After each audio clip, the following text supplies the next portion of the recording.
Hey, yo. Yo. Yo. Yo. Check this out. Did a little something. Pre-show. Little pre-show. I was working on something. I like it. Let's turn this down here, right here. I'll get this going. We got a minute before we're supposed to be live. Here we go. We got a minute, dude.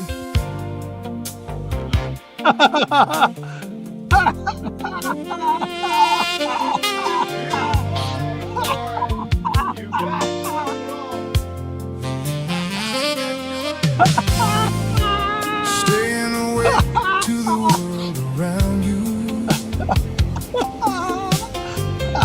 Stay alert to the life you share. Double fisting. Every move with your eyes. Oh shit, The dude. parade passing by like a light in the sky. Stay alert to the life you share. Stay alert to the life you Yes, dude. Yes. I'm in. I'm in.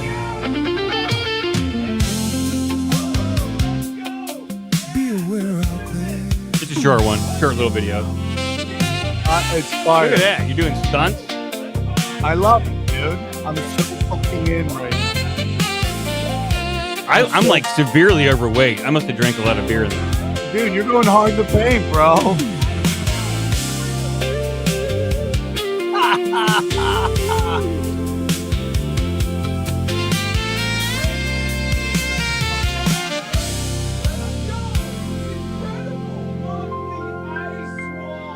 All right, I'm in, dude. I'm in. I guess we can get the show started now. I think we should, dude. I think Yeah. we should. I think we really should, dude. Let the people know.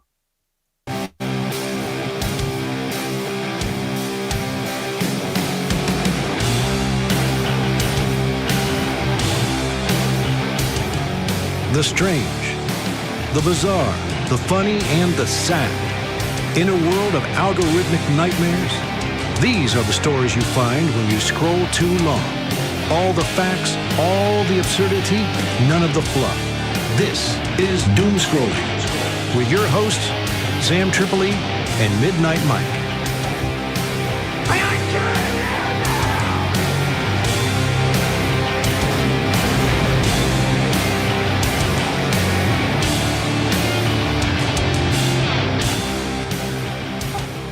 Welcome everybody to Doomscrollin, the most educational hour on the internet. In the next hour and a half, you'll learn more than you will in a 4-year degree. That's right. You'll know about the world, more about the world around you and all the mysteries. I'm Sam Tripoli, and I'm honored to go dooming with my good friend, the wizard himself, Midnight Mike. How are you? I'm doing well.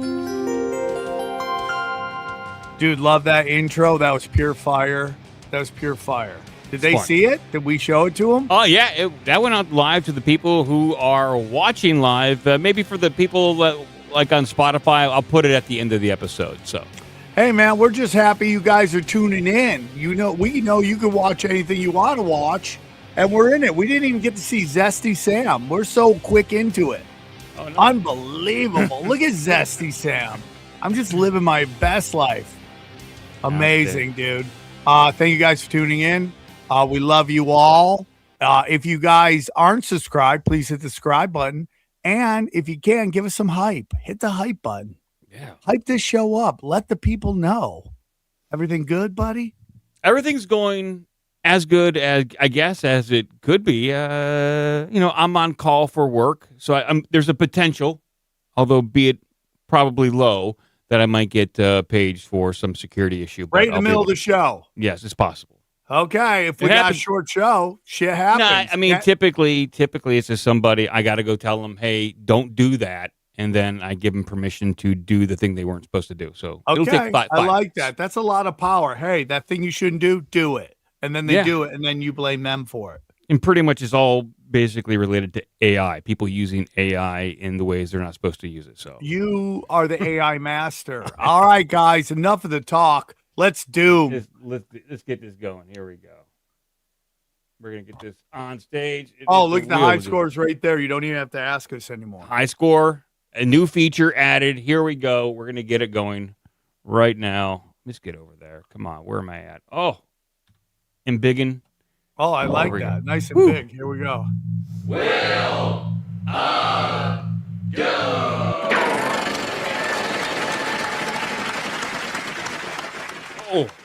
K-pop is called manufactured, but Western pop runs the same assembly line. It just hides it. SM Entertainment, YG, and JYP, the big Korean agencies, all hire the same Swedish and Norwegian producers who write Western pop hits. Max Martin has written more #1 hits than John Lennon, Michael Jackson, or any songwriter in history except Paul McCartney. Most people have never heard his real name, Carl Martin Sandberg, a Swede who's given almost no interviews in 30 years. People file Max Martin co-wrote Shake It Off under interesting trivia. They file Korean label hires Swedish producers under factory production. Same producers, same people, different frame. When journalist John Seabrook profiled the hit-making process for Rihanna, he titled the chapter Track and Hook. When he profiled the structurally identical process in Soul, the chapter was called Factory Girls. The facts never changed. The frame did all the work. And once you see it, you can't unsee which music gets called art and which music gets called product, even when running the same operating system. Interesting, dude. So we call Koreans out when it's factory, and then we act like Taylor Swift is an artist. Yeah, bit of a double standard. A little double standard. I mean, all the Koreans, their songs are all the same. Yeah, I mean, but a lot of American pop is the same formulaic way. And as a person who's tried to write songs, I've written quite a few. We've heard them. They're fire, dude. It's difficult to write a good, catchy song. And to that guy, that I guess, anonymous Swede, who is one of the greatest songwriters of all time, he's got a formula. He understands the structure. And a lot of authors do this. They have like a structure for a story and just kind of plug in their characters. Yeah. So yeah. It kind of loses the I art. do that with comedy. I Yeah. go sex, racial slur, big reveal. That's how it goes. That's a skilled comic. Once you get once you get your formula, but you got to discover your formula. Yeah, I got it. I got a formula. I mean, dude, K-pop just took over everywhere. Yeah, all these kids are dressed like demon hunters. At least they're hunting demons. Yeah. Not worshiping demons, but maybe they're worshiping demons. We don't even know. It's just so hard to be a parent. My nieces, they love Demon Hunter. They don't care about Star Wars. They like Demon Hunter. So Melina is in fire. She says we're hot. Thank you. Oh, nice. Yeah, dude. She watching the right show? I don't know. Dude, look how close. I think we actually hit the star. No. No. So what happened, we did not hit the star. That slice of the pie got taken away. And so as the show continues, we lose slices. So it does look like we got the star. We did not. Okay. I've tested this. The wheel is evolving. Yes. I love it. Next spin. Let's go. Here we go. Let's do this. That's some fire shit. That was some good stuff. Now, did you bring back triple point play? Not yet. That's next week. All right. This guy literally has like an infinity drawing. I don't know how to explain it. Just watch. This thing I like to call the infinite sketchbook that I have on my iPad that I use from time to time. And basically, it's this world that I've drawn in for the last 4 or 5 years. And it contains hundreds of hours of drawings that is just like one. Yo, this is so amazing. For as long as possible on. Now, I've only poured a couple hundred hours in, but made a lot of progress. And because I've been a bit busy, I haven't been able to work on it in a while. And there's honestly a lot of little Easter eggs that I forgot. And one of the first things that I actually found when I first logged in is I saw this little spiral on the side here, and I zoomed into the spiral, and there happened to be this little guy waiting for me at the end saying, looking for me. And that made me remember, wait, I have like 5 different versions of this guy just hidden throughout the world. Then that kind of prompted me to find more of them. And to be honest with you, I've been looking through for like an hour now, and I've only been able to find one other little guy, and I'm going to show him to you guys right now. So basically, if you zoom into the solar system and you go all the way into the Earth here, there's a little house on an island. And if you zoom into the window, there's an office with a snow globe on the shelf. And if you zoom into the snow globe, there is a computer. Zoom into the eyeball on the computer and follow the yellow line. There's no way this is real. And this eyeball, and all the way in here, within one of the trees. My God. He said only a few hours, like a few hundred hours.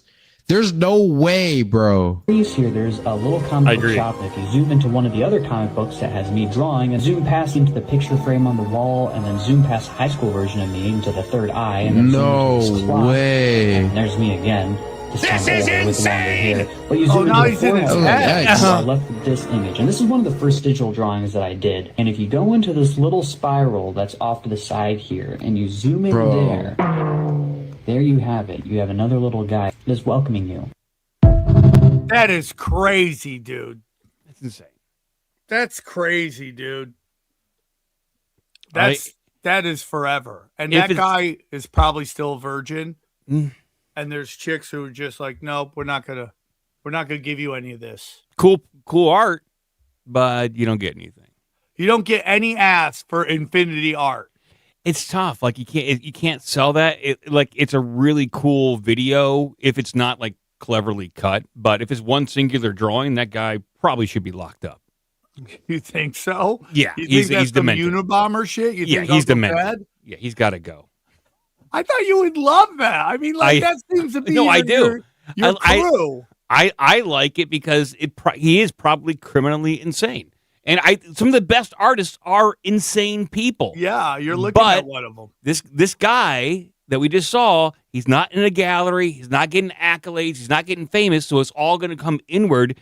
And so he's gonna have to lash out because he's not getting any respect. Look what happened to Van Gogh. He cut off his own ear. Yeah, I agree, buddy. This guy's a nightmare. You don't have to sell me on it. I agree. Okay, we're gonna lock him up. We're agreed. We're gonna lock him up. We see you, dude. We're doing a citizen's arrest. Go comment on his video that people are calling for his arrest. Ladies, if you see this guy, you should bang him just to stop a mass shooting. Exactly. That's the real point. Will go. No.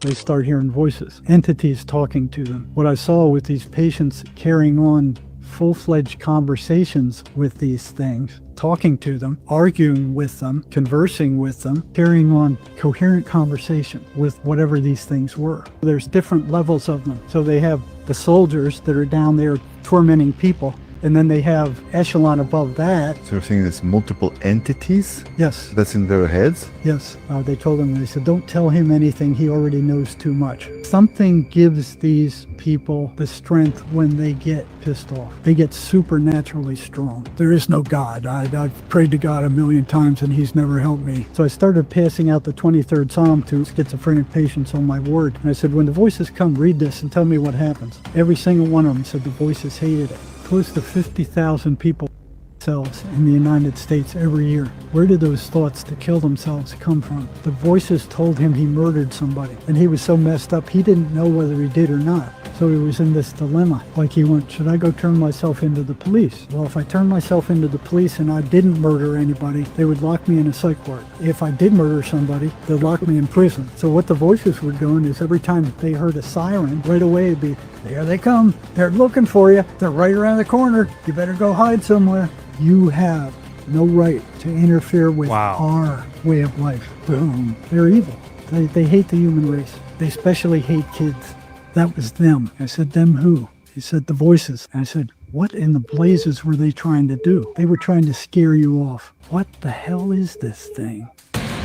Wow. Mind Snatchers. Ooh. I love it. Apollo, bringing the heat. That was a great one. Big points on that one. I almost want to say video of the day, but it's really early. And I don't want to see Bumfardo, but I feel like a crystal skull. Got a crystal skull on that one. Makes sense. Hidden knowledge. Yeah. And it's more than schizophrenia in some of these cases. I mean, maybe even most. Yeah. I mean, that was kind of, someone just said cocaine bears. I don't even know how that works, but are you asking for a Cocaine Bears card? Oh my God, dude! We could do that. Okay. So we got Bigfoot, Uncle Ted, Cocaine Bears. Yeah, we need Bumfardo card. Okay, Cocaine Bears. Absolutely. Crystal Mezcal. It's all there, dude. It's all there, dude. We're gonna make this show insane. Yes. I like the idea of a listener submitted cards, and it goes through like a committee. Yeah, hit up Is Jamie Starr here? Happy birthday, Jamie Starr. My God, the days go so quickly. Happy birthday. Happy birthday, Jamie Starr. Let's go, dude. This show is, I mean, we're 3 videos in and it's already pure fire. Will go.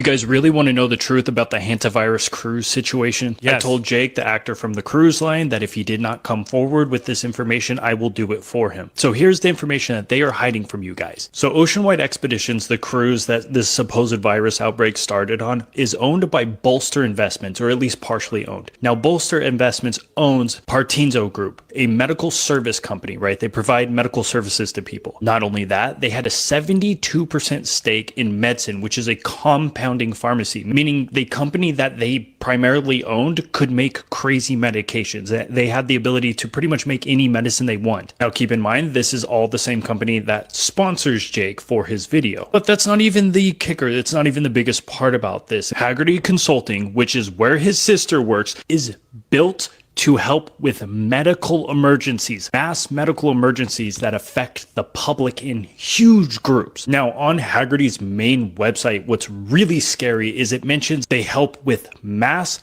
casualties or mass fatalities. And not only that, they have mass vaccination services. This entire company was basically built around Rona. It's no surprise, guys, whenever I tell you, yes, I assume the masses are basically stupid, but geez, we're not that stupid. Like, this level is just insulting. Like, they're insulting our intelligence at this point. They're not even trying. They make zero attempt. Do they think we just have 3 brain cells and we walk around and we don't have internet access? Like, we all Google stuff all day long. All of us are just doing research on multitude of different things, but something like this that is supposedly threatening our health, we're going to look into it.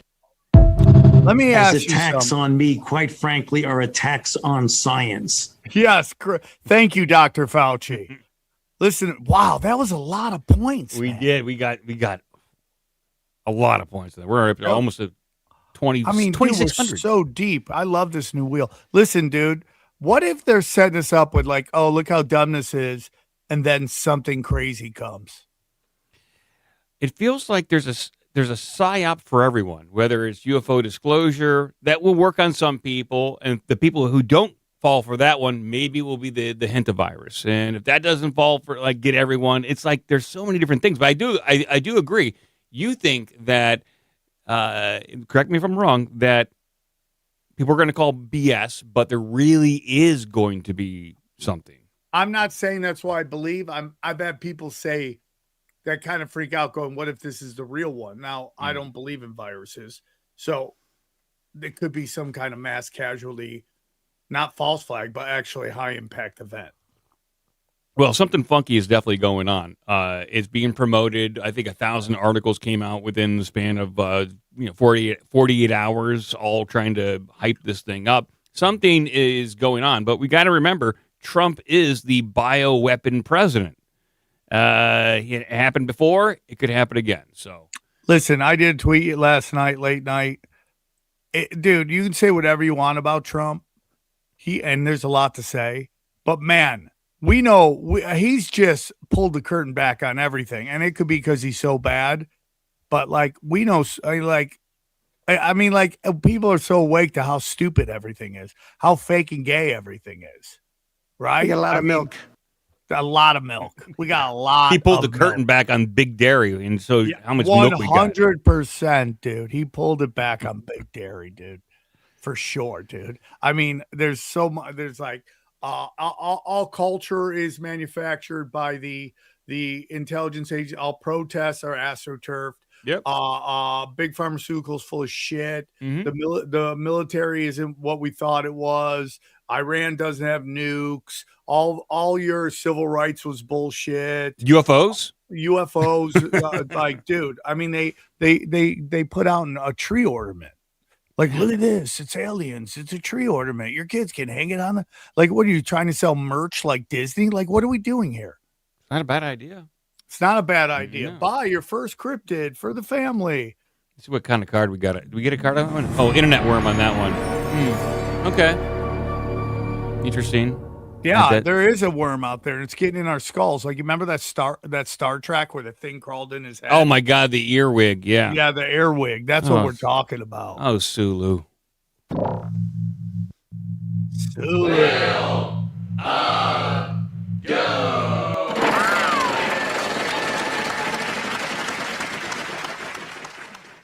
Underneath all the silly cartoon antics, the movie Who Framed Roger Rabbit is really about a real-life conspiracy to destroy electric rail in the United States, specifically in the greater Los Angeles area. Now, really early in the movie, there's a punchline where Eddie essentially says it would be absurd to own a car in the city of Los Angeles. Hey, mister, ain't you got a car? Who needs a car in L.A.? We got the best public transportation system in the world. That line is supposed to be really funny to a modern audience because Los Angeles has a notoriously terrible public transportation system. Like, it's gotten a little better recently, but it's still like awful. an insane asylum. You need a car to do basically anything in Los Angeles and have for a really long time. But that wasn't always the case. There was a point when LA had one of the best, if not the best, public rail system in the world. It was fast, it was efficient, it was cheap. Well, it sucks. In fact, most cities in the United States, sort of mid-sized cities, had a rail network at one point. First they buy the red car. Then they want to get their hands on Toontown. The movie references a real-life conspiracy led by General Motors that included oil companies, the predecessors to Exxon and Chevron. It included Firestone Tire. It included Mack Truck and Greyhound buses. They all got together and they bought up all of these rail systems all over the country. St. Louis, Baltimore, Oakland, and Los Angeles. And then they systematically made them less efficient and then eventually dismantled them completely. The villain in Roger Rabbit is a character named Judge Doom, and in addition to traumatizing every child who saw this movie, he is sort of the embodiment of this General Motors conspiracy. Nobody's gonna drive this lousy freeway when they can take the red car for a nickel. Oh, they'll drive. They'll have to. You see, I bought the red car so I could dismantle it. The plan was to replace the rail networks Whoa, with bus I didn't know It that. was purposely designed to be unreliable. It's slow, gets caught in traffic, really annoying. That forces people to buy cars. If they want to get to work on time, they have to own their own car. Right? If you can get the whole populace of Los Angeles to have to buy a massive luxury item and go into debt to do so, that benefits all the companies involved in this conspiracy. There's a widespread belief that the transition from a public transit system to an extremely car-centric society in the U.S. was inevitable. But that's not true.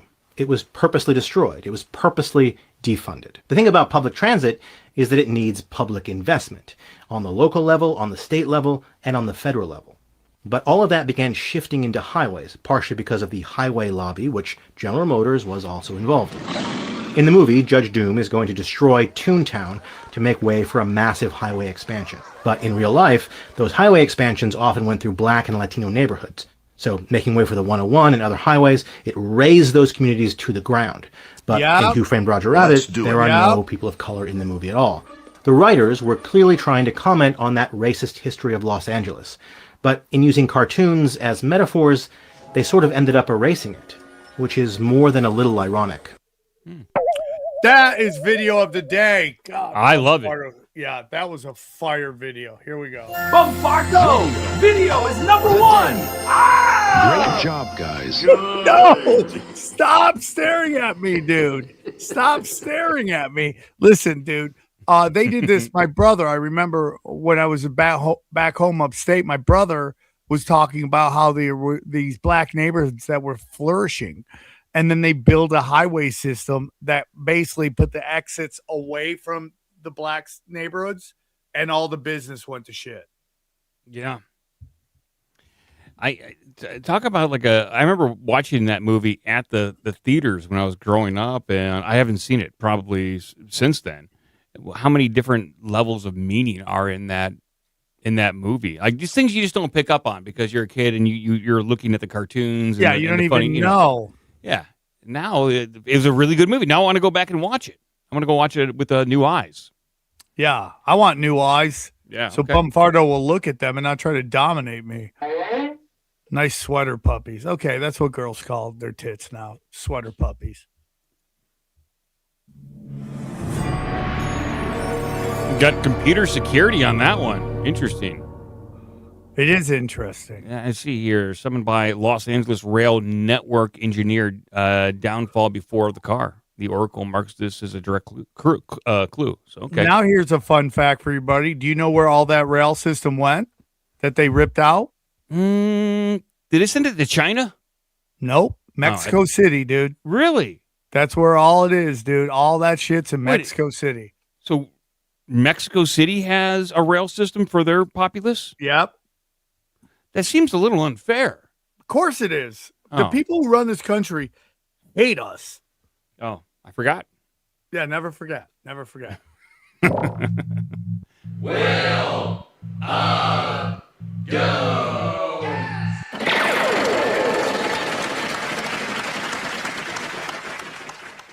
This Epstein file is going to piss you off. So here's the EFTA number for those who want to read this themselves. So this information comes from a U.S. Attorney Memorandum, an official document discussing the investigations by authorities into Jeffrey Epstein. And let me just read you this paragraph. Now, remember, Epstein, at the time that this was all happening, was recently convicted of sexual charges involving minors, and he was suspected of being a sex trafficker. When he was in jail, Epstein would have his lawyer, Darren Indyke, and a paralegal bring him a computer, which he used to have video sex with blank. While Epstein was on work release, a number of women visited him at his office and would watch movies with him on a couch. At some point when Epstein was on work release, blank was put on his approved driver list and would drive him back to jail at night in a Suburban with a mattress in the back. Most nights, she and Epstein would park near the jail and have sex in the back of the car. Epstein seemed friendly with the guards at the jail, but she does not know why he was permitted these freedoms. Well, you don't? I want you to think about this. Epstein was barely in prison and barely into his sentence after being convicted on sex charges, sex crimes against minors. Epstein is allowed to have video sex on a computer. He is allowed to have women come over to his office to watch movies and snuggle and do God knows what on a couch. He's even allowed to have someone pick him up and drop him off back at jail with a mattress in the back of the vehicle. And he's, essentially permitted to have sex with this person. And this is while he's in prison, barely in prison, on charges of sexual impropriety and for, molesting multiple minors. Even though I know that that's not essentially what he was convicted of. I mean, he was accused of that and everybody knew that that's what he was guilty of. So why was he given these privileges? Especially when he was only a year or two into his prison term. I mean, it makes absolutely no sense to me. But yeah, this story just continues to amaze me as more and more details are revealed. I'm going to stay on top of this. Let me know your thoughts in the comment section. And follow along for more. Now, is he saying this is when he was in prison? I think the second time or the first time? Well, I thought he was talking about when he was down in Florida. Yeah. That's what I thought. Yeah. I mean, it's crazy. Now, we've been told that during his time in the second jail sentence, at the time he was in jail, he would have his lawyers hang out with him in jail, and he would have women in his cell. Par for the course. It sounds like this guy just had a run of the place. Listen, as a human being, I'm disgusted. As a sex addict, I respect his game. He found a way to make it as comfortable as possible, and it looks like we're gonna get UFO disclosure before Epstein disclosure. How bizarre Everything is that? to cover up Epstein, because it's not just the politicians. It is the CEOs of these major companies that did all this unholy shit to get to the position they were at. Yep. Yeah. They'll blow up the world before they go to jail. Yep, 100%. 100%. This wheel's been fired today. It's been good. Just dynamite. Wow, dude, you nailed that. Yep. Hey, what do you bring to the table in a relationship? Two things actually. This and this. Well, I guess three. 4, 5, 6, 7. 6, 7. So nothing. She brings nothing to the table because these and this and all the body parts she's pointing to are a dime a dozen, right? They're just a dime. Who cares, right? At the end of it, maybe it's like, oh, fun for a night, whatever. But it's so replaceable. It's so replaceable that what else you got, honey? You got a good personality. You got some humility. Are you virtuous? Are you loyal? Are you kind? Are you caring? Are you supportive? Like, imagine that she actually doesn't list any of those things, right? Does she not think she has any of them? Man alive. I don't know, dude. By the way, that chick was one hot downs. She literally had downs. The first one? Yeah, the chick who was like, I got that, I got that, I got this. She was the hottest downs I've ever seen in my life. And everyone's always like, oh, it's filters. Nope, that was a straight up hot downs in the wild, dude. So you don't agree with the statement at the end?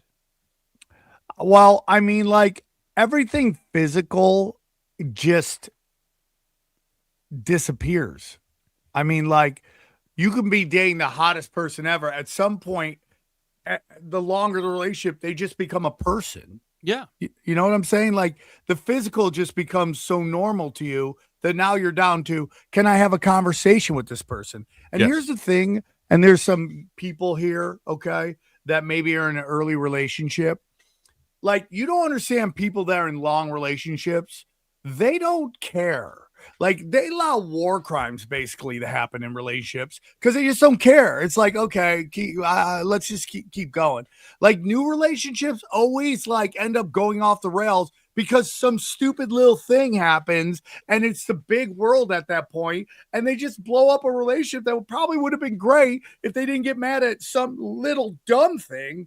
Instead, just understands, like, at some point you just want to be someone you could sleep next to. Yeah. That just, reliable. Yes. It's reliable. Like the yin and the yang.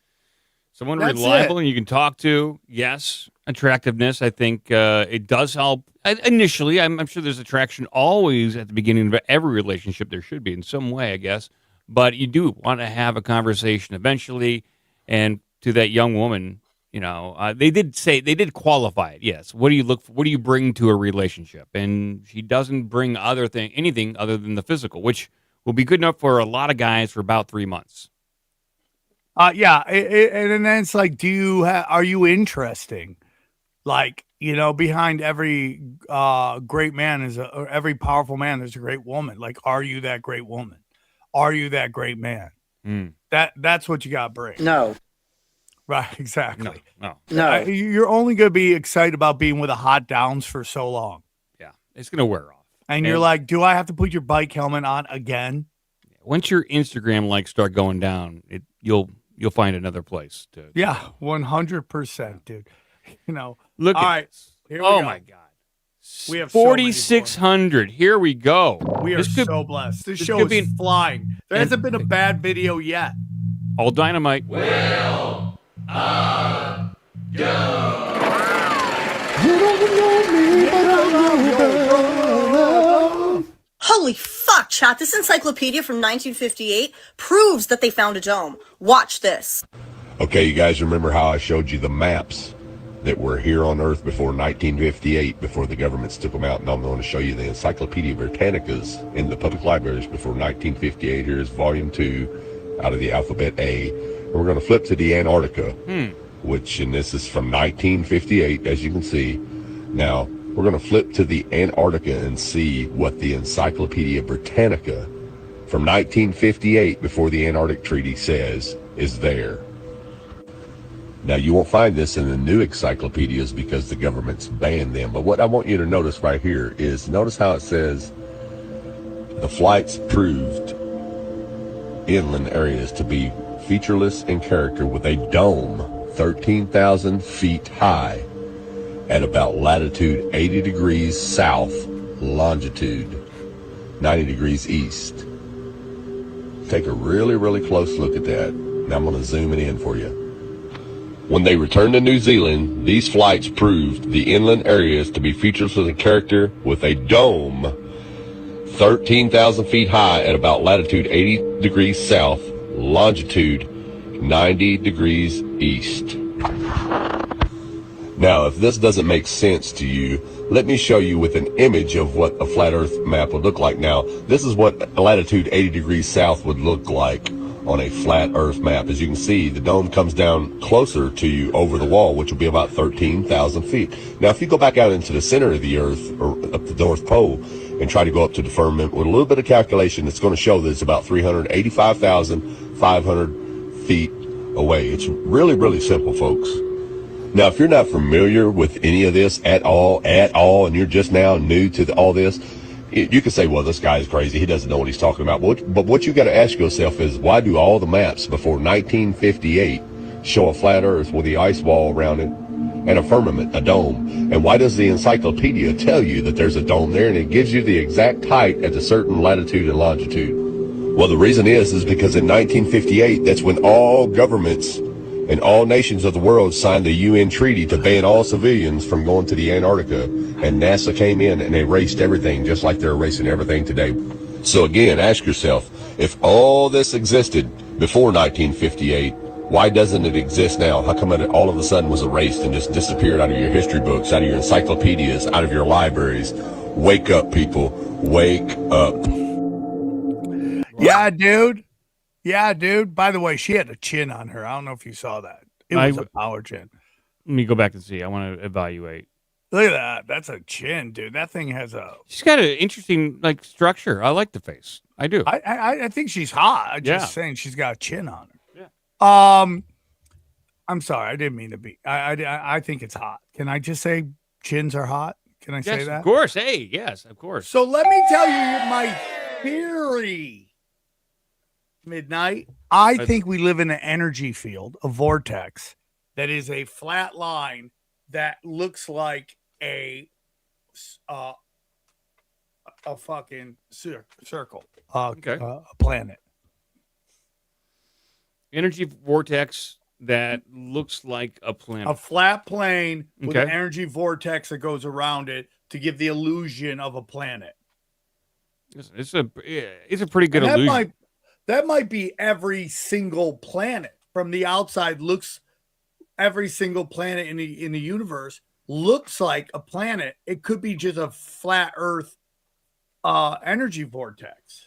Listen, I'm open to it. I'm not against flat Earth. I'm not for it. I am cautiously in the middle of everything. I think there's ways to explain everything, like whether it's simulation theory, like energy vortex, like you said, grand conspiracy, or greater Earth, like there's more land outside of Yeah, I could the dome. see that too, dude. I could see that too. I like all these things, and I entertain them all, but I'm not going to come down on one way or the other because the reality is just too strange at this point. It's too strange, and I don't like being forced in a corner. Don't back me into a corner. Yeah, I agree, buddy. You know, and that's why when you really, really think about it, we have to start really thinking about the future, dude. Yeah, we do. And that's why you got to start thinking about life insurance. That's right. Yes. Right. Life insurance. Listen, if you're like me, instead of learning to skateboard, you wish you had learned how to write code. Instead of scraping through college, you wish you bought Bitcoin at least at less than a cent or secured a few NVIDIA shares before they boomed. We might be the FOMO generation, but don't miss out on protecting your future for around the same price per month as you would streaming your service. You can break our generational cycle and secure your and your family future by finding life insurance at SelectQuote.com. Wow, Select. If you're new to life insurance, you're not alone. Thankfully, I've found SelectQuote. Over 40 years, SelectQuote has helped more than 2 million Americans understand their options and get coverage they need. Over $700 billion in coverage and counting. As a broker, their mission is simple: to find you the right insurance policies at the best price. SelectQuote takes the guesswork out of finding the right life insurance policy. You don't have to sort through dozens of confusing options on your own. Instead, one of their licensed agents will find the right policy at the right price for you, comparing plans from trusted, top-rated insurance companies to find the policy that fits your health, your lifestyle, and your budget, and they work for you for free. Come on now. You can be covered faster than you think. Yeah, SelectQuote works with providers who offer same-day coverage, up to $2 million worth, with no medical exam required. Come on now. And you're not out of luck if you have a pre-existing health condition, because SelectQuote partners with companies that offer policies for people with conditions like high blood pressure, diabetes, heart disease. SelectQuote makes life insurance simple, even if it's your first time thinking about it. Head to SelectQuote.com and a licensed agent will call you right away with the right policy for your life and your budget. Okay, it's just real simple here. Life insurance never been cheaper than it is today. Get life insurance for you for less and save more than 50% at SelectQuote.com/Doom. Save more than 50% on term life insurance at SelectQuote.com/Doom today to get started. That's SelectQuote.com/Doom. We thank them for sponsoring the show. Quality read. You know, if you're looking at a date and you tell a chick you got life insurance, she's like, "Oh, this person's responsible. They're thinking about the future." Yes, she's like, I got this, and this. Okay, hey, don't worry about this. I got the life insurance. You got that, dude. You want to make a hot Downs cream? Tell them about life insurance. Yeah, you're responsible. You're looking forward to the future. There's something to build on. Yeah. There we go. Spin the wheel. Oh, that's what we got on the flat Earth video. Oh wow, that is crazy. Wow. I want to know why. Why Maps lied about what we thought was true. This card speaks to the committee's need for fresh narratives, a convenient smokescreen suggesting that prior knowledge of Antarctica was not benign but manufactured by smuggling operations. Interesting. The cocaine. So you're saying the cocaine cartel is behind flat Earth? Is that what I got from that card? I think the cards are much like tarot cards. So so it's not exactly like when a tarot card comes down, it's not exactly the devil, but it represents something. So we're looking at like some sort of international organization that seeks to use Antarctica for maybe smuggling purposes or nefarious purposes. Not necessarily about cocaine. It could be anything. And somebody said, when you think Antarctica, you think snow. And when you think snow, you think, oh, hey. Yeah, that is true. Let's get this going right now. It's time to man, the wheel has been nothing but fire.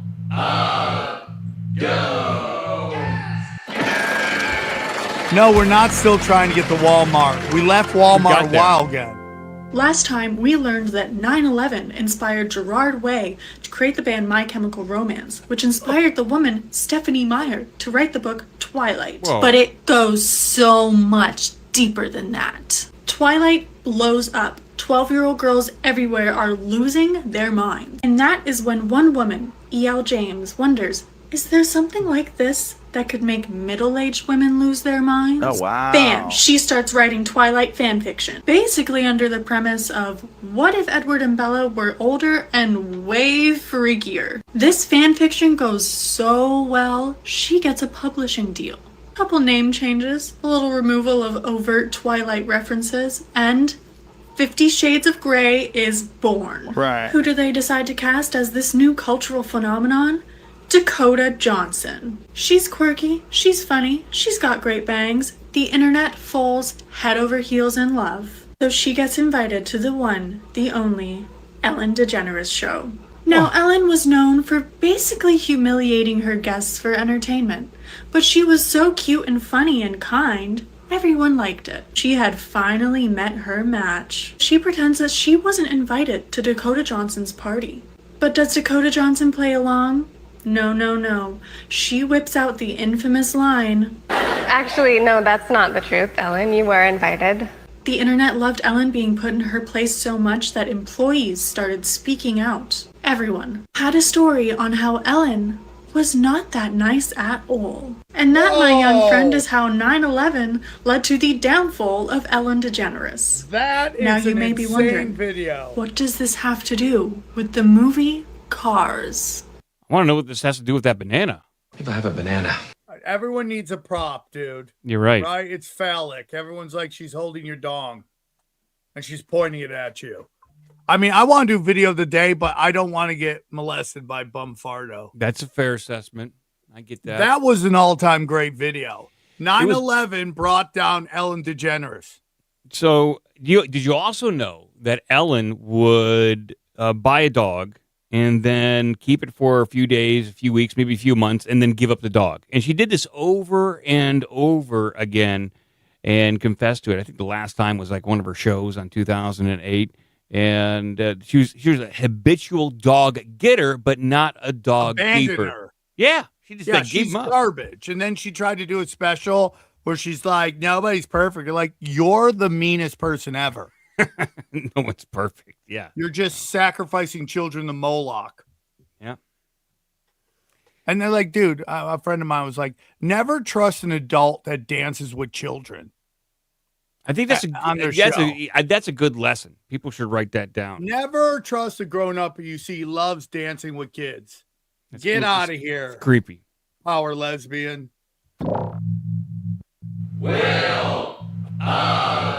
Skiba's in there, dude. Skiba's the man.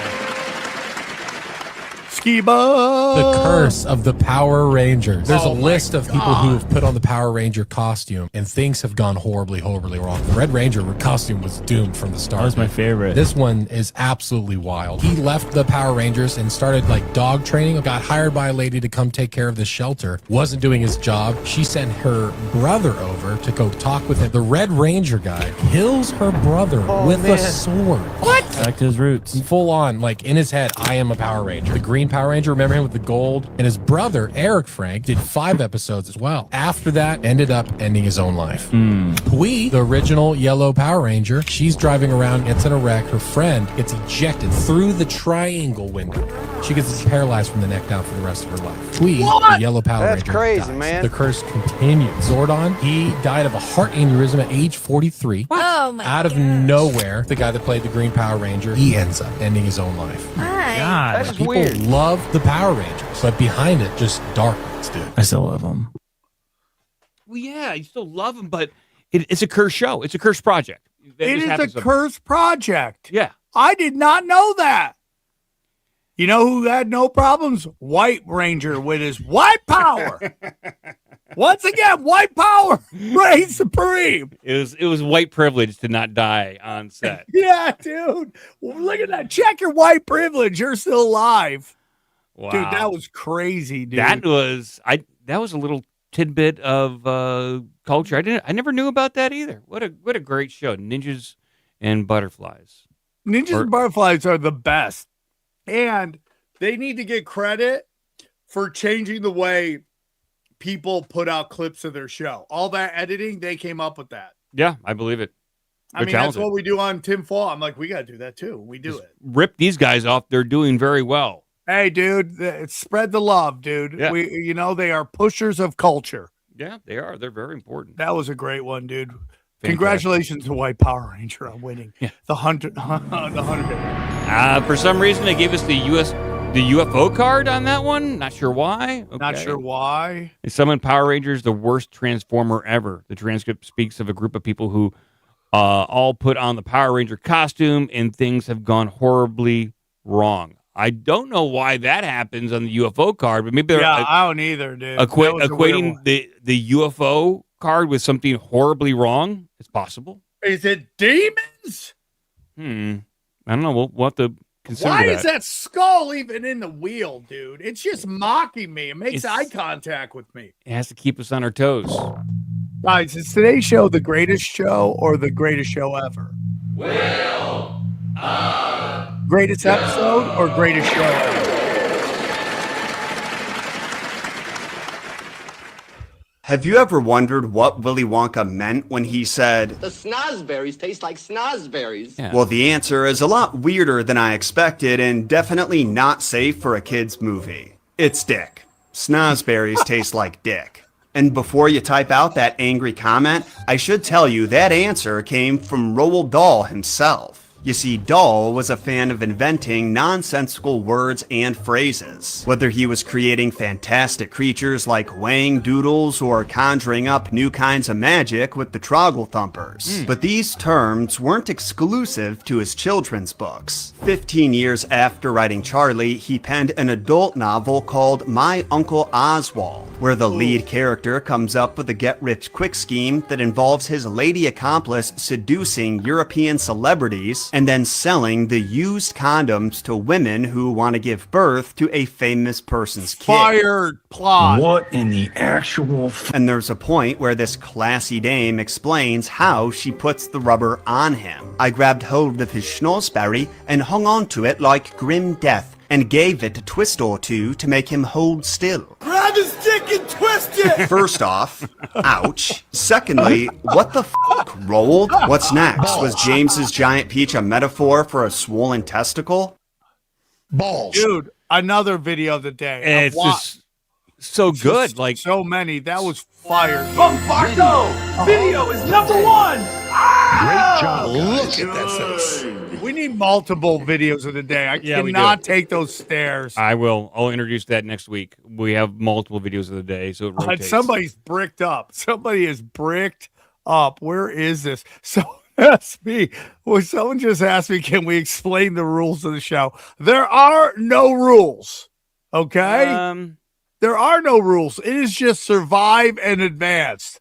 Yeah, we got to keep going. We got to keep going, dude. We can't slow down to explain to you the show. Yeah. Black Power Ranger was always late.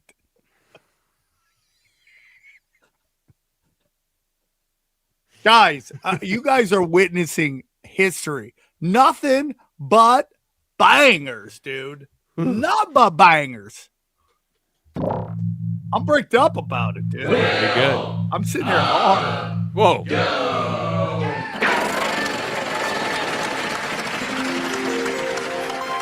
Oh, so close. Women today fear aging. Victorian women feared looking alive. During this time, women didn't want to look healthy. They wanted to look like they were slowly dying from disease. It was an obsession with the appearance of suffering and death, stemming from one of the deadliest diseases in history, tuberculosis. Despite its reputation, it became an inspiration because, ironically, tuberculosis only seemed to enhance a woman's beauty. Women suffering from the disease were described as having dilated, sparkling eyes, naturally rosy cheeks and lips, and pale porcelain skin. The disease also caused a loss of appetite, leading to extreme thinness, slim figures, tiny waists, which were already considered beautiful. It was this contrast that made it so twistedly beautiful, a seemingly unattainable beauty caused by suffering. And of course, that was romanticized. Women who suffered from tuberculosis became muses. The effects of the disease inspired art, books, theater, further embedding itself into culture and into ideas about beauty. But of course, unless you actually contracted the disease yourself, this level of beauty was impossible to achieve. But the Victorians had a solution. They found a way to fake it. Women would consume arsenic, poison, to achieve a pale complexion. They also applied products containing arsenic directly onto their skin. They practiced bloodletting, intentionally draining blood from your body to feel and appear weak and fragile. They starved themselves. They laced their corsets a little too tightly, and they used belladonna drops to dilate their pupils to recreate that doe-eyed gaze. The Victorians didn't just believe in the phrase beauty is pain, they took it to another level.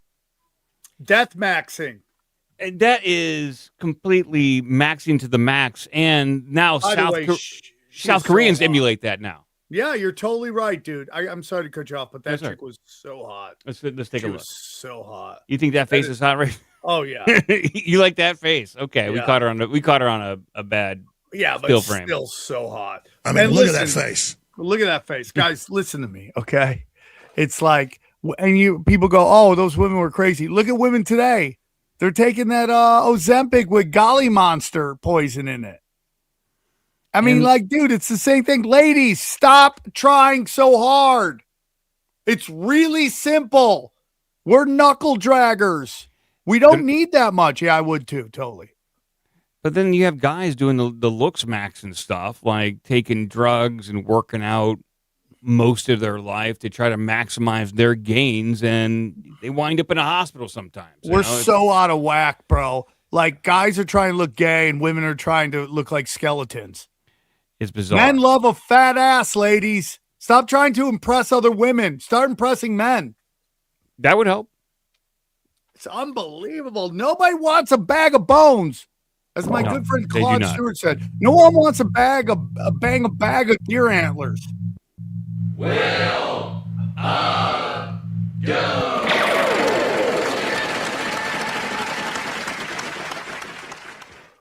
Pandas are not real. These cute little retards can't even maintain their balance or figure out how to mate without watching panda. There's no way these fucking things came from the wild. You're telling me there are giant bears with digestive systems more aligned with eating meat, and they spend 16 hours a day eating bamboo and shitting to survive? The earliest record of a panda was in 1869 when a Jesuit missionary was shown the skin of one and claims he was given a live cub soon after that. If you know anything about the Jesuits, you know you shouldn't trust a word that they're saying. In 1929, the Roosevelt brothers became the first foreigners to shoot a panda. China started doing its first genetic experiments on animals in the 1920s. Is this a coincidence? The panda doesn't show up in any ancient texts or paintings, even though China allegedly existed for 5,000 years before that. They have paintings of yetis, but no pandas. And you're telling me there's a dragon on the Chinese zodiac, but not a panda? There are under 2,500 pandas in the entire world. Some people claim they're never photographed in the wild. There are videos of pandas that seem to be in the wild, but are they real? Female pandas are only fertile for 24 to 72 hours, once a year.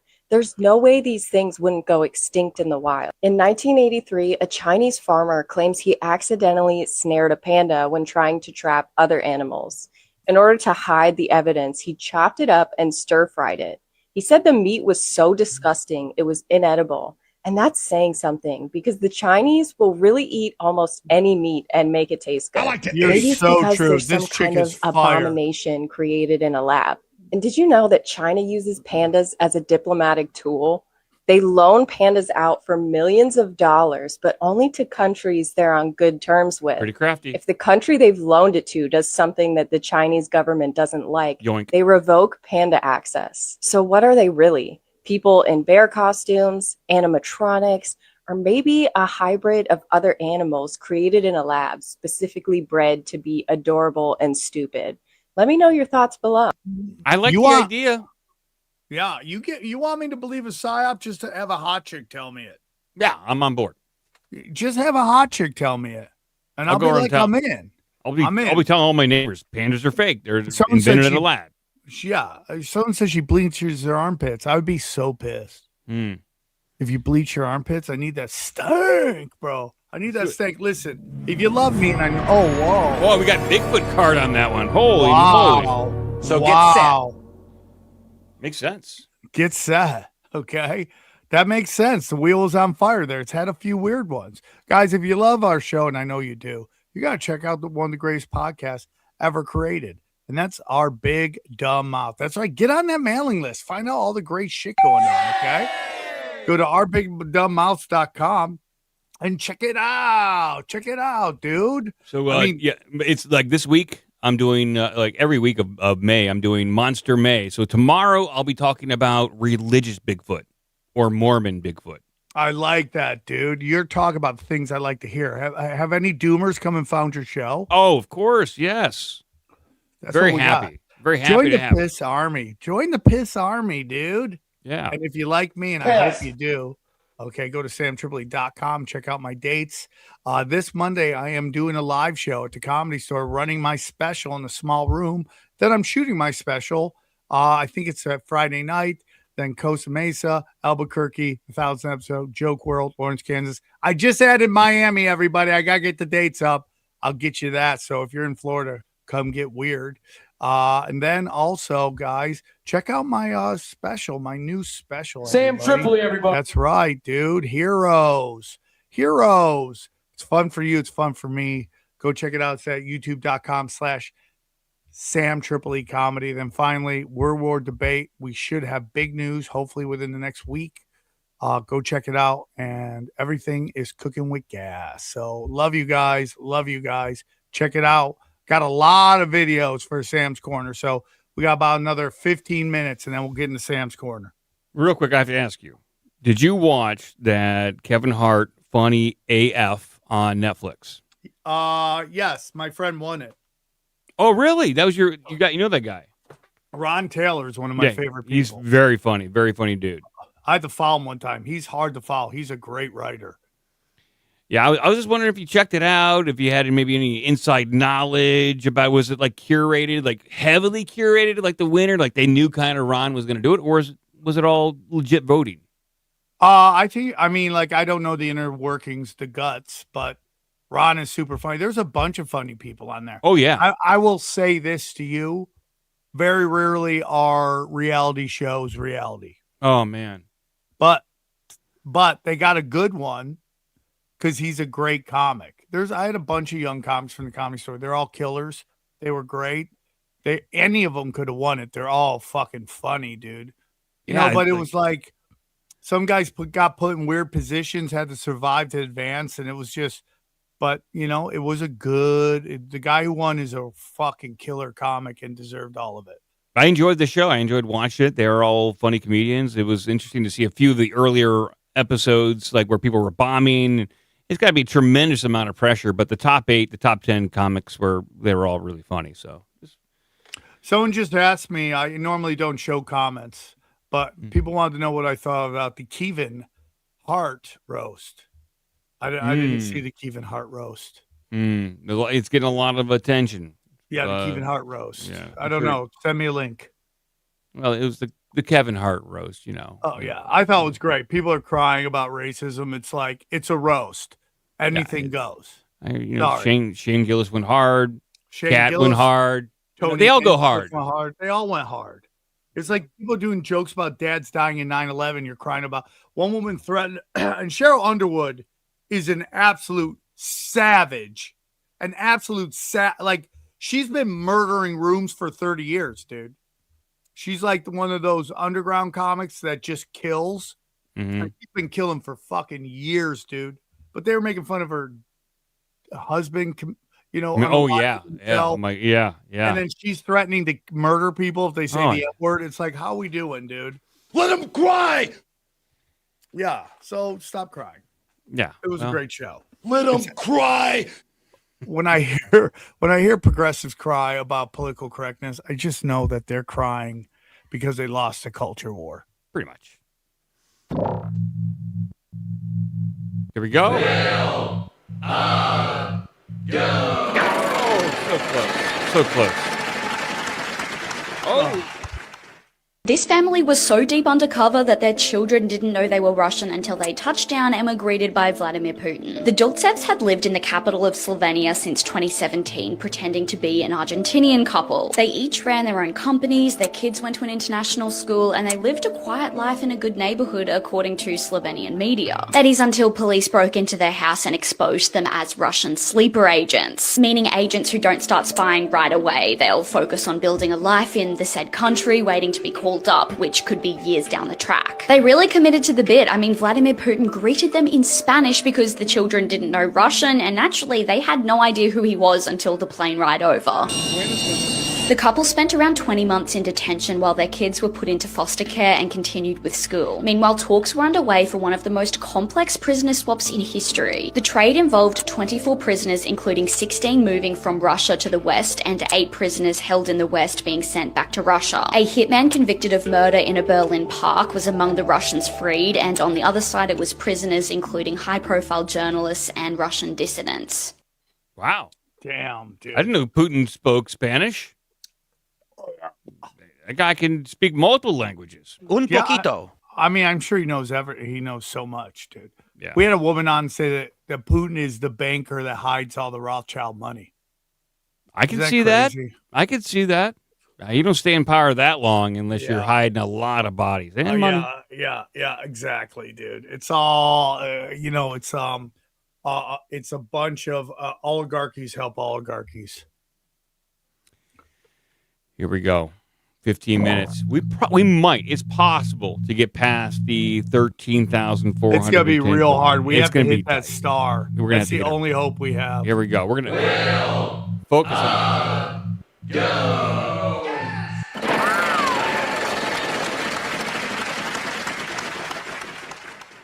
Look at this map of where rats live, and you'll notice something weird. There is a missing piece here. Like Antarctica and the Arctic makes sense, but Alberta, Canada? There are no rats here. Even though it is the size of France and has millions of people, no other place on the planet has ever accomplished this. And so how did they do it? Well, in 1942, Alberta declared war on rats. And if you know history, you know that you do not want to be at war with Canadians. They started killing rats and encouraging the public to do it too, as you can see from this propaganda poster, to the point where it was illegal not to kill a rat. Some of the posters from this time are just awesome, like the only good rat is a dead rat. But they also did something totally crazy. So rats were kind of new in Alberta because most of their borders had natural protection, mountains, forests, whatever, but there was one spot where all the rats were getting in. And so they turned this into the rat control zone, 29 kilometers wide, where every single house was poisoned. It was like a DMZ between North and South Korea, like farmers stood guard, like it was intense. But it was also a huge success. Like Calgary has 1.5 million people and there are no rats in this city. I mean, New York couldn't even imagine that. And the campaign continues to this day. They take it really seriously. Like, yes, of course, every now and then a rat or two gets in, but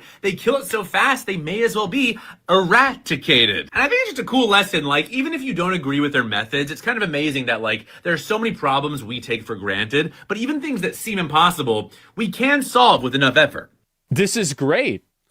Yeah, dude. 100%. It was a rat genocide. Yeah. Rat genocide. It was a rat genocide, yes. I guess I didn't look at it like that. I saw that they're taking care of a pest problem, but it was, in fact, a genocide. A rat genocide, dude. And it's a continual war that they have to battle. You got, at some point, a rat's going to travel up there. Yeah. You're going to check it out. Fertile land. Yeah. No one's done it before. Go. Yeah.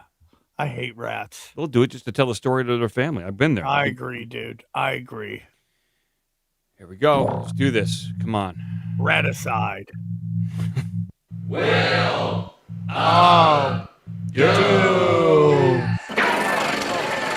So close. No. Okay. Oh my God. Congratulations, you've reached the bottom of the rabbit hole. You're so deep that you're going to find out all this information that Amy Eskridge divulged is completely fucking wrong. All the respect to Amy Eskridge and the things that she discovered, but she did not reach the bottom of the rabbit hole. She talked about how portals are possible. You can take matter, turn it into energy, and the matter again. And once you do that, if she would have realized it, you can go anywhere in time and space. There are 4 different ways to time travel that I am aware of. The first one being Tesla teleporters. This is essentially a gateway that Tesla rediscovered, because it's been around forever. And essentially, you can only go to the future with the Tesla teleport. Let's do it. Because the gate has to be there in order for it to work, so it can only work after you built it. Andrew Basiago was the first whistleblower to talk about this technology. The second form of time travel technology is portals. So it's essentially gateways that you build. It's like plasma, like a blue plasma energy that you like walk through. Looks a lot like this. And it's exactly as Amy Eskridge explained. You turn into energy and then you materialize back into matter on the other side. But what she didn't understand is that once you operate a portal, once you open one up, if you know what you're doing, you can go anywhere in time and space, literally anywhere. Doesn't matter if it's the past, the future, you can even go to alternate realities if you dial it in well enough. Montauk had a whole entire room full of portals. The third form of time travel technology is mirror doors. So when Area 51 happened, they discovered what they called the trip chair on the ship. And essentially, it was a technology that the extraterrestrials, they sat in this chair and the chair amplified their thoughts. And they would actually use this thing to open wormholes for the ship to go through so they could go anywhere in time and space instantly. They took the chair to Montauk, and it was so small that they had to test and operate and use the chair with fucking children. So I was one of the children that operated this chair. They paid me in ice cream sandwiches. I know that sounds ridiculous, but that's what they did. They would starve me if I didn't do a good job and torture me. And if I did a good job, they would give me like a burger and fries and an ice cream sandwich because they told me they'd give me any food in the world that I wanted, and that's what I asked for. Okay. The fourth form of time travel is soul swapping and body jumping. You can use the trip chair. I couldn't do this, but there are other people at Montauk that could do this. You could actually occupy people. So we changed events in history by jumping into their bodies and being them for like 20 minutes. Entire timeline switches have happened because we did that. Napoleon was a Montauk time soldier, all right? Julius Caesar was a Montauk time soldier, completely unaware of it. Both of them were. They were DID alter programmed and had multiple personalities. I have literally met Napoleon. I consider him a friend. I miss him. So yeah, that's the fucking bottom of the rabbit hole. I And love hey, if this. you don't believe me, it's not my fucking problem. I believe you, dude. You're very aggressive, bro. I love him. I love him. Yeah. He was great, dude. This guy was great. I imagine being good friends with Napoleon. He seems actually a little young to me. I don't want to call BS to be a Montauk kid, but That's a great point, dude. Was he saying he was a Montauk kid, or was he that said- the well, I think that's what I got out of it, that he was taken and he was placed in that Montauk chair. But he seems a little young. Now I know a guy, a 33rd degree Mason, that claims to be a Montauk kid. I had him on my show years ago. He's a lead singer in a band called Negative Reaction. He's a nice guy, but he claims to be a Montauk kid. He grew up in that area. So, whoa, dude, it's a little crazy. He's a very aggressive. If you can only go forward, in that one, how do you get back? you don't want to go too far. You don't want to go like a million years in the future because it might be a desolate wasteland. Speaking a different language, you're like, anyone here speak English? English died thousands of years ago. You're Oh like, my God. shit. There are quite a few interesting accounts of people using that soul time travel or consciousness time travel going into the future, like a couple hundred years, and then 1,000 years, and then 3,000 years, where this guy went in. He's basically in the year 3,000. The Earth's population is about 300 million, and it's pretty sparse. There's not a lot of people around, and he says the entire world is controlled by AI.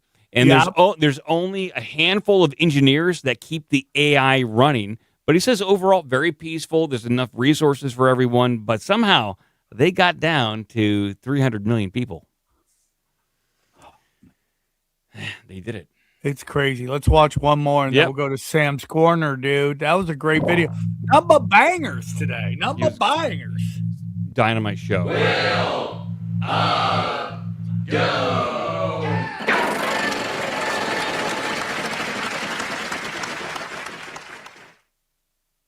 I'm 30 years old.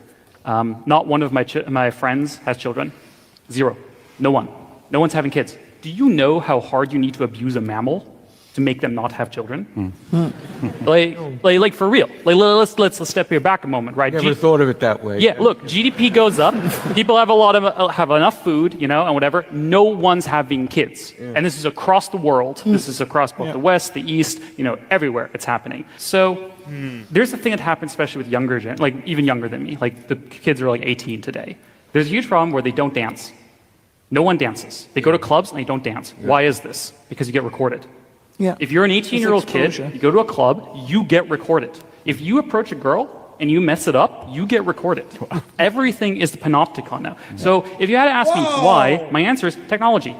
My answer is social media. My answer is AI. My answer is algorithms. Do you know what dating app algorithms do? Do you know how they optimize? They don't optimize you to meet your love of your life. They optimize you to keep coming back to the app. Yeah. And now there's a thing that basically we have sold out all of our dating norms, all of our interpersonal norms to tech companies without our consent to optimize their ad algorithm. I think there's a deep thing where we as a society have not dealt with the fact that we have to steward technology responsibly. We have treated technology as a Wild West. Absolutely. Just everyone can do whatever they want. Just sell all of our younger generation's dating lives to corporations for profit. And who pays the cost for this? Who has liability? So I think the real problem is that we are, as a society, as a government, the generations that came before me, and also my generation, I don't want to exclude myself from this, but also the generation came before me, just let technology rip.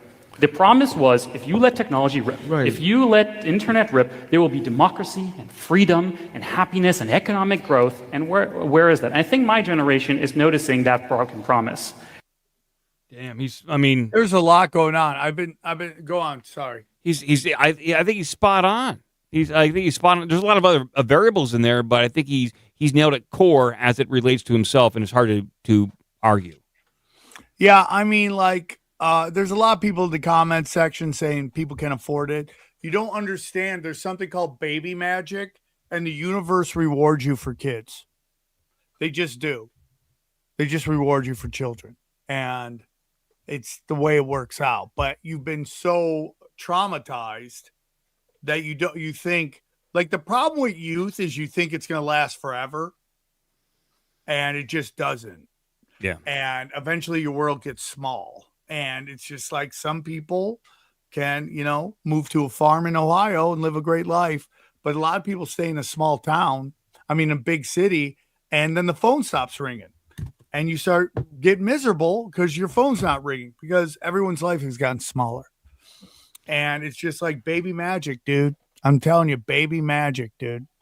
Kids are the best. People have no clue the love that they'll never understand. And I didn't have kids till I was 47, so I understand the idea of not having kids. Just throwing it out there. Yeah, I'm like tail end of Generation X, and not a lot of my friends have kids. Now, my older brother, he's got a couple kids. My younger brother has a couple kids. I'm the middle kid, and I do not. So, but a lot of my friends do not. I think there's something to what that guy said, and traumatizing. But it's very collapse. weird. All my friends from high school, there's like 7 of us that talk all the time on this thread, and I was the last one to have kids, but we all had kids. That's awesome. It's very crazy because I know a lot of people aren't having kids. Listen, we're gonna get to your super chats at the end. You guys remember when 10,100 was an amazing number? It was an impossible task, and we were all just like, "Oh my God, we're living the best life." Now we're like, "Oh, only 10,100." One last card, and then we'll go to Sam's Corner. Another internet worm.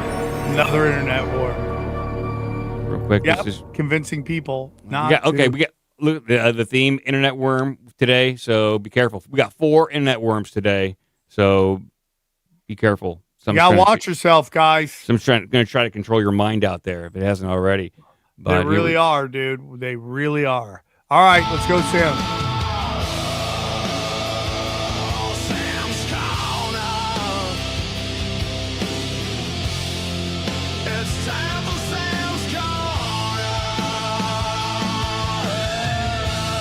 Right.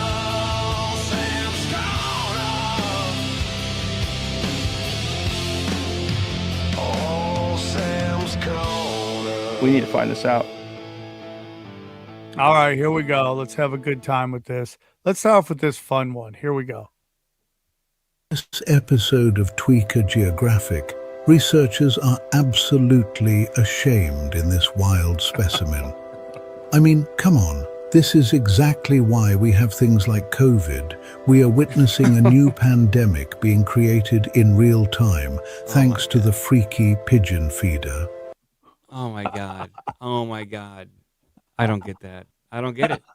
I don't understand that. I love it, dude. Here, let's do another one. This will be fun. This will be fun for the whole family here. Here we go. Let's see this. Yeah, there we go. Simulator. Well, I'm a woman. I want to know what this is. Wait, what? They're having us wash dishes? Bro, this is so inaccurate. Okay, let's wash the dishes, I guess. Wait, we're being timed? Oh, see, now we gotta hurry. Just wash the dishes, nice and easy. Dude, why do they have us doing this? This is not Woman Simulator. I don't do the dishes. I let the dishwasher do that for me. Hurry before the husband gets home? What? Wait, I actually don't know if I'm gonna have enough time. Oh my gosh, dude, she's not going fast enough. Oh my gosh, you're kidding.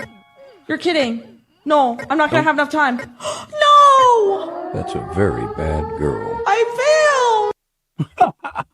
Interesting little social experiment. Yeah, well, video if you game. let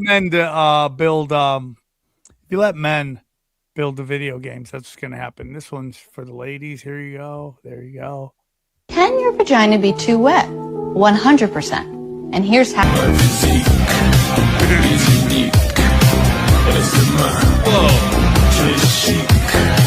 Hot damn, ooh, that's one cuddly man. Ooh, hot damn, that's one cuddly man. Our mama's getting what she can for tonight. He's a man. B-A-D-B-O-D-M-A-N. Hit your goatee. He's a man.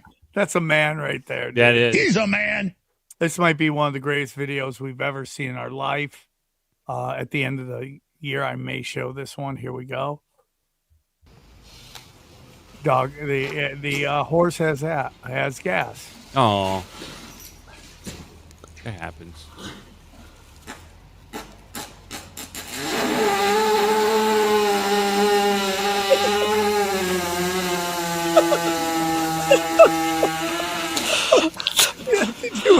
Whatever. See it? Did you see its stomach go down? Oh my God! Poor horse. What is your problem? Oh my God! Poor Okay, horsey. here we go. This is. I know people hate sports, but this one's funny. The shot and with the approach. Oh! Still waiting for the kick to happen. He's probably wondering when. Oh! They're gonna take him out. No, wait. They brought him a chair! Oh, a bold move by the manager! That's where Sterling is sitting. There is no possible way that North Carolina can mess up this shot. Oh! What on the goal? What is he doing? He's throwing away the bat!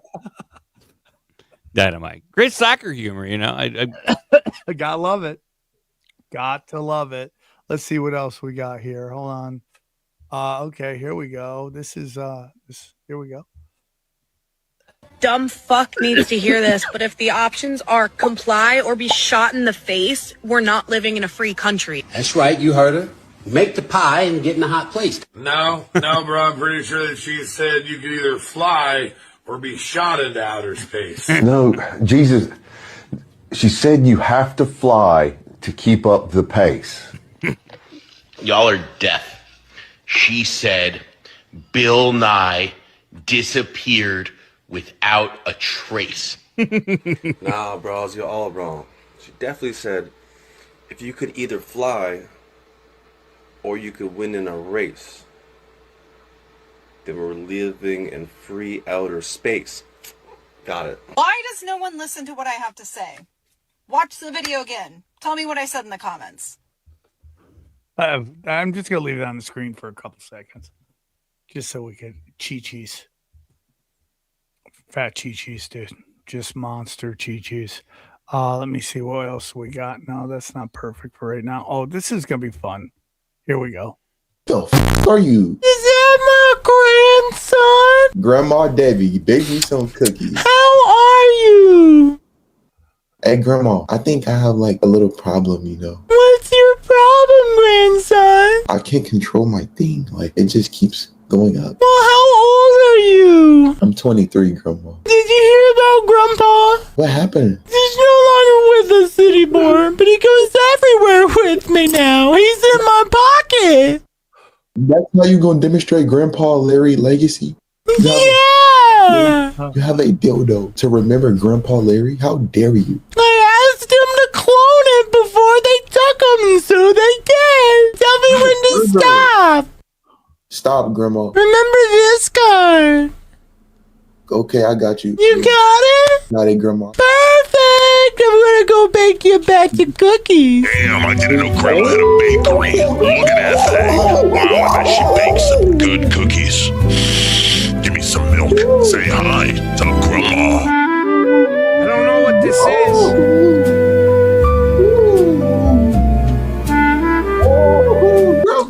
I'm really alone at the house by myself. Grandpa's not here anymore, but I love seeing my grandkids. I got some new toys for me. Look. Yeah. No, stop. No, chill. No, stop. Okay, just Grandma. It's so... Grandma! You're hot! Grandma! What are you doing? No! Is that Grandpa Larry?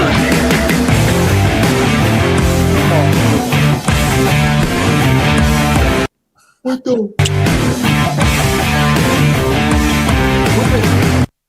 No, that's not my car. That's not. Hey, man. Is that my car? Grandma, where did you get that? No way. No way. What the? You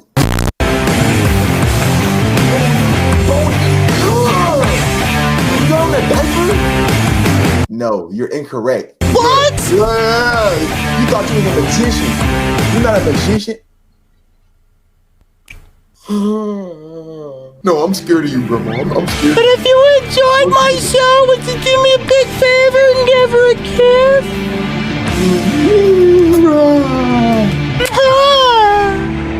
I did not. No, don't do that. No, I did not kiss that. Watch live magic reactions tonight on Kick. Wow, what a show. Come on, dude. You gotta love that final video. We're gonna end with a banger here. Here we go. I love church. I recorded this at the church I just went to. My niggas need Jesus. Yeshua, come down. All of my niggas need Jesus. Let your love come down. All of my niggas need Jesus. Yeshua, come down. All of my niggas need Jesus. Give my niggas peace, my niggas joy, my niggas love. Give my niggas peace, my niggas joy, my niggas love. Give my niggas peace, my niggas joy, my niggas love. Give my niggas Come on, sing it at home.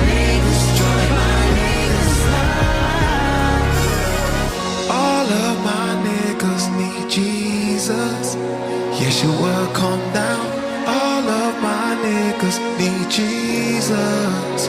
Let your love calm down. Wow. I've never heard a song like that ever before. Like, I really got moved, dude. I really got moved, dude. You know what That's else moves crazy. me? That was great. Here we go. Super chats. Flavors of the forest garlic. I love a super sticker. Thank you, buddy. Pirate Justin, are y'all a homosexual couple? Yes. Getting there. Yeah, well, hey, dude, we're open-minded here. Sam, are you coming to Michigan next week? Oh, I forgot to read their name. Oh, I forgot to read this person's name. Philip Mason, 1961, $10. Make it holla. Sam, when are you coming to Michigan next? Mike, what's up? Love the newer wheel. Thank you, brother. This is from J Dub Haba Fitness 4881, $20. Yo, Sam, always loyal to the forum, but you don't think the 8-pointed star UFO APO is possible? Rem fam, hey, you put it out there, dude. Interesting, yeah. I'm thinking about it. All right. Great show, Sam, Mike, Johnny. Love the boys. Chad Zumock is still doing stand-up. Can you ask him why? I will. I'll call him right after this. I will ask Chad Zumock why he's doing that. Governor Donkey, $20 Canadian, which is like $3 American. Sam, come to Saskatchewan. I will, dude. You think I'm afraid? Do you think I'm afraid, dude? Kim, Hottie Kim P17. Great show tonight, Mike and Sam. Thanks for entertaining us every Tuesday. Love you guys. Gay flag, fire ad read, Sam. Thank you. Also, Sam, do you know why May 2nd show online says sales are paused? I will ask. I will ask. I will get that done. I hope there's people there.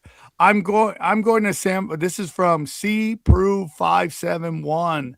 I'm going to Sam for Halloween, and my boy is going as Ari. What's up? Where can we send the pic? Just send Tweet to that. me on Twitter. Yeah, tweet that. I want to see shit. that. Tweet that shit. Come on, last one. Here we go. Tim Antonio. Sam, I can't wait for 100. After party's got to be a banger. What we doing? Working on that now. Working on that now. Yeah, we're gonna have an after party, dude. We be partying after. Wow, that's how we do it. Mike, greatest show ever, the greatest all-time ever show. It ranks up there, just like pure content, dynamite, amazing. Probably one of the best shows we've ever done. Absolutely, guys. I promise you, when we get to everything where we want to do, it will be a giant, absolutely insane asylum of a show. Thank you for growing with us. If you haven't subscribed, hit the subscribe button. Send us that sweet hype. Love the show. Loving you guys. And thanks for watching. We'll see you next week. The week always flies when you know you're going to do.